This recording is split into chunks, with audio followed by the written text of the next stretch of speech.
And we're live.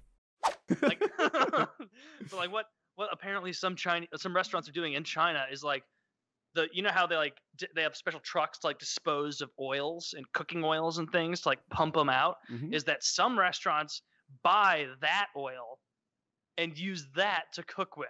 And so there was a big thing I saw, a big thing in China at least, where like people are like, this is ridiculous. Like you're buying waste from other restaurants and then cooking it in that. And being like, oh, where do you get all those spices? Oh, a family secret. That ties into one of the topics I had for tonight. That there's so in China, cheating, the way it was phrased is cheating is so rampant that they protested in the streets that they weren't allowed to cheat. They said that that I want to get the phrasing right, so I'm pulling up the article. There's no fairness if you don't let us cheat. That's great. And over 2,000 people barricaded the school staff in, chanting, "There's no fairness if you don't let us cheat." When they confiscated their cheats, they brought in like notes and phones or whatever it is they used to cheat. And when they didn't allow them to cheat, rioting in the streets. And the article, the subreddit anyway, they just went on and on and on talking about different ways that they cheat in China, and not just in school, but all over the place. Like there was one guy who said that he worked in manufacturing, and they're like, well, you know, if we move our stuff to China, they can build it so much cheaper for us, and we'll just be really good at QA so that the quality won't drop. They did that, and it turned out they had quality issues with the raw materials that they were using, even though they bought the same raw materials before. Like they and it turned out what they were doing in this Chinese manufacturing place was they were taking the good raw materials, selling them, and then buying shitty raw materials and manufacturing out of that. And when they like got caught doing it, they didn't even understand why they were mad, because cheating's that rampant. Baby formula, right? They put melamine in it. Oh yeah. Yeah. I've heard about. I don't know what it was they put in it, but I've heard about this. And apparently, if you test it, melamine can fool the testing into thinking that there's protein in there. So they would meet nutrition standards. Am I using the wrong material? Is it not melamine? Is it something else? No, I was saying wow, because like that's a fucked up thing to do. Yeah. Yeah, to little babies. You're fucking up their whole life, potentially. Yeah, you're fucking up babies. You're fucking with baby formula by putting like a poison in there instead of protein, because when you test it, it kind of like tricks it and makes them think that it's high in protein. And like China can just be I don't know, pretty off the hook with regards to cheating and doing the wrong thing. But it turned out at the schools, the people that protested and said that if there's no fairness if you don't let us cheat, had a point.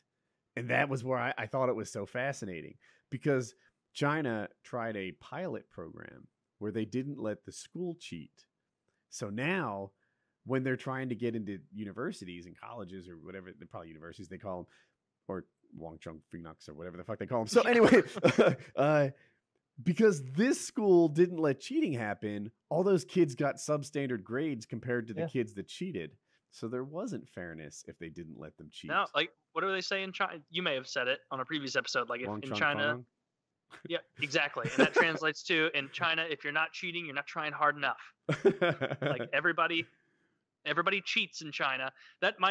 I have a friend who went to Thailand for like kickboxing for like 3 weeks. Or no, he went for a month to a kickboxing camp in Thailand. How'd that go? And he's a former Marine. He was pretty proficient. Like he's very into jiu-jitsu and stuff. He's not a big guy, but in Thailand he's sizable. Like he's a very muscular, like fit dude. And he went to China, and Thailand apparently is where, or he went to Thailand rather, and there are a lot of Chinese there, a lot of Asians from all around that region come there. And he was like, yeah, I loved the Thai. They're like fun, like, you know, having a ton of fun partying. They're like the Mexicans over there, where it's like, you know, some people look at them with a little bit of derision, but they're like, oh, they have a fun time. And then I met a lot of Japanese people who were very polite and reserved. I met like even a Cambodian who was very kind. But you know who I left Thailand hating? I'm like, no. Who'd you leave hating? He's like, the Chinese. I've never met a group of people as rude, as insular, and as racist as Chinese people. And I was like asking him, like, what are like examples of this? Like, he's like, yeah, I would go to like these kickboxing things, and like Chinese people would dominate entire like corners of the whole establishment, because it's China. There's even in tourist groups, they travel in enormous groups, and they would like turn whole areas of like tourist friendly places, which in Thailand is a lot of kickboxing because they're very known for that. So that's tourist heavy. Sure. And they would just turn that into like little China, to where they're just speaking Chinese. They spit on the ground all the time, apparently. Like in China, that you just go and just spit on the ground in public. And he was like, I have never thought I was Taylor. You know me. You know I'm not a bigot and a racist. And I'm like, I know that, buddy. And he's like, but I don't know any other way to say it. I hate Chinese people. And I was like, well, if they're gathering in enormous gaggles in public places and spitting in unison, then yeah, no one's gonna like that. So that was interesting to me. Like, it's such a large country that like weird cultural things can start that no one else on earth is cool with. Like even in like Muslim countries where they do stuff like cut girls' clits off, like there's a lot of other countries that do that too. But like China, I don't think there's any other country on earth where you can just spit on the ground and it'd be like, yeah, this is just the bus. Well, they have that new social capital system. I forget what they call it, where like, you know, it impacts their social credit system. Thank you. Yeah. And that spitting is one of the things that can knock your credit score down. Oh, that's nice. It should knock it down. Like, that's why Singapore is so nice, because you can't chew gum in public. You can't spit. You can't like be drunk in public. They are super fucking strict with everything, and consequently, no crime in a very nice little authoritarian state. So there's that. North Korea is nice. That's what I like about North Korea. It's just lovely there because they kill you and put you in a prison camp if you look at them the wrong way. But you have to weigh that against no spitting. Which one do you prioritize more? No spitting or freedom? On every level. Yeah, I'm looking forward to North Korea crumbling down because of how interesting it's going to be to see what was really going on at every level. And what's frustrating is like they'll be praised. We're not going to get the real story, like of what was really going on. Like our media, our government, like they'll give us whatever narrative they want us to believe about it.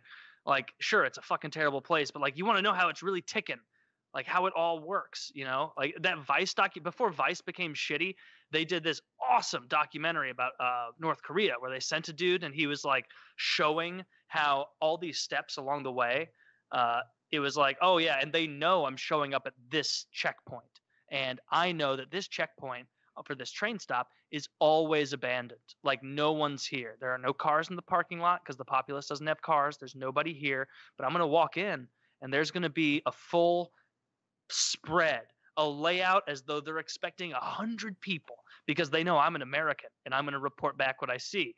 And so it's like they do that shit there. Well, they set up huge fake banquets, and it was him sitting at a table in this like checkpoint by himself, like being served the same few things, ironically, because their agrarian culture is so poor they can't even support themselves with basic shit.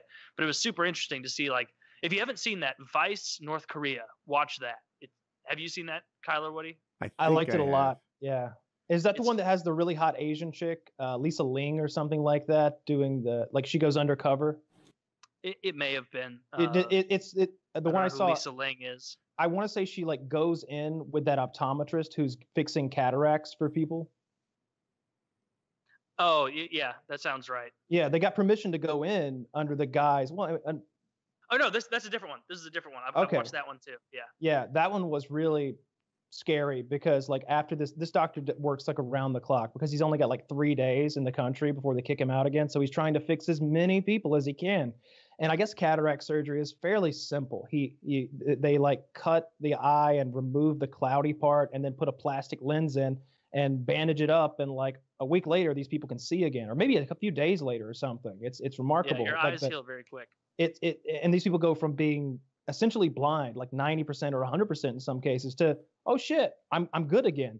And there's a part where they unbandage everyone. It almost is like a church. I don't know what the building was, but there are pews of people. And this old lady, God knows how old because she's Asian and she looks old, like 185 or something like that. Something out of Tolkien. Like a turtle. Yeah. Yeah.